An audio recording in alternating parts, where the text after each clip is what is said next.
para sa Pinoy K-drama fans. Magtitiping po dito sa Pilipinas ang Season 2 ng sikat na Korean series na Vagabond. Kinumpirma po yan mismo ng dating Ilocos Sur Governor na si Chavit Singson.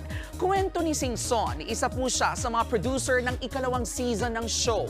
Dagdag pa niya, sa ngayon ay kinukumpleto na lang talaga ang kwento ng serye bago tuluyang magpatuloy sa taping.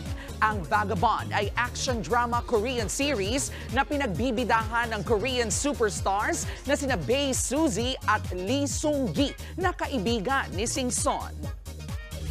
Vagabond, itutuloy dito. Nakatapos na sila 17, tapos yung continuation dito na sa Pilipinas. Dati ng kaibigan, so napag-usapan namin sa Korea, dito na itutuloy yung Vagabond.